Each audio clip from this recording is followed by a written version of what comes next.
Hi, friends, and welcome back. This is our second Sunday letter for the month of October, where we are talking about joy in the everyday routines, joy in the rhythms and the small little everyday things that we're doing.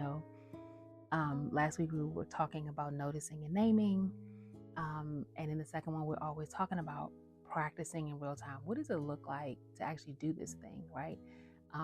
And last week I said like noticing something and not turning into a project, which listen, okay.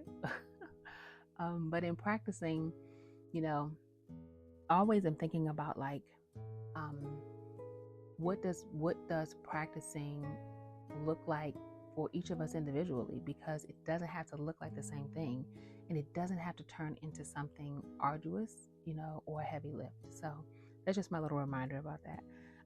This week we are talking about this going from noticing to practicing and practicing the reframe.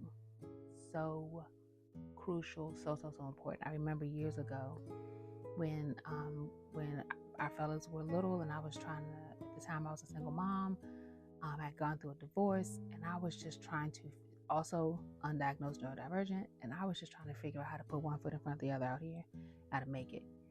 And one of the things that became really, really apparent to me was that it wasn't how I felt about my responsibilities as an adult, and it wasn't how I felt about showing up for those things.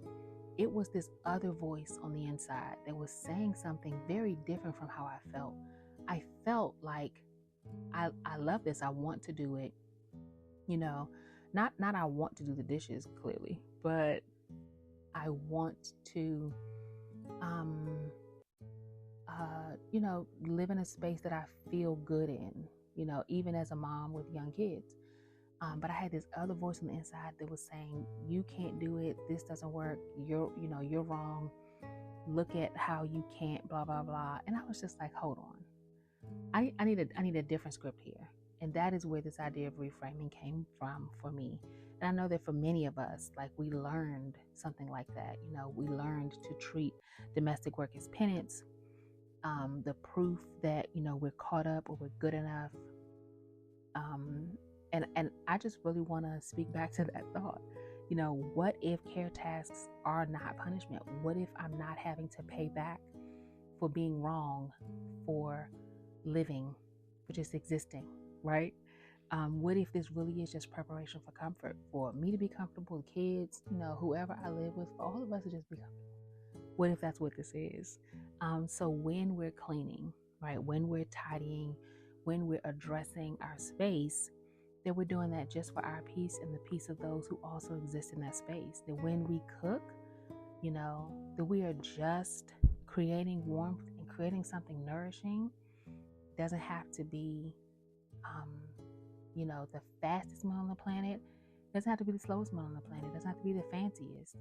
It has to be something that nourishes us. And not just at the point that the spoon goes into my mouth, but that the actual starting at the beginning of the cooking process, that even that moment is nourishing. I think that's really important. Same thing, doing the laundry. I don't have to necessarily be like, well, I have laundry up to my eyeballs. Well, guess what? We all have laundry up to our eyeballs, because laundry is going to happen. Because unless everyone in your house is walking around in their birthday suits, honey, then there's some dirty laundry at your house, and that's okay, right? So approaching laundry it just happens, and we just do our best to manage it. And if all the clean laundry stays in that basket and that basket lives in the corner, then guess what? We're doing fine,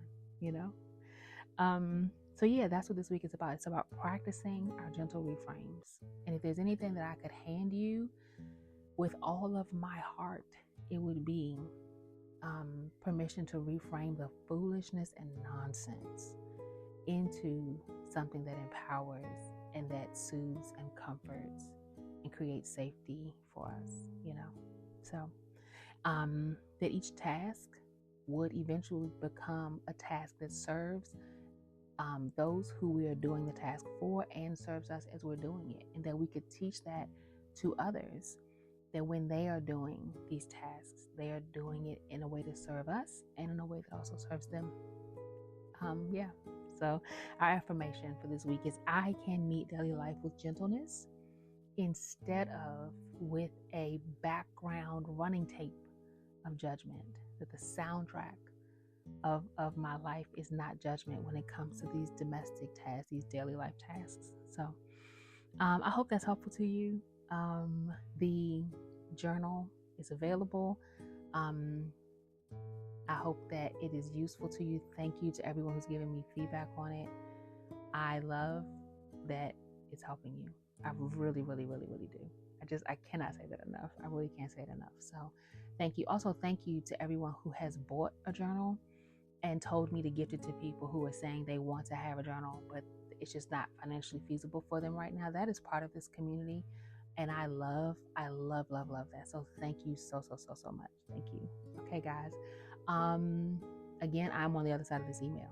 So if you have thoughts, or if you want to share sort of how this is resonating with you, I would love to hear how reframing resonates for you, how it's showing up for you. Okay, thanks. Love you. Bye.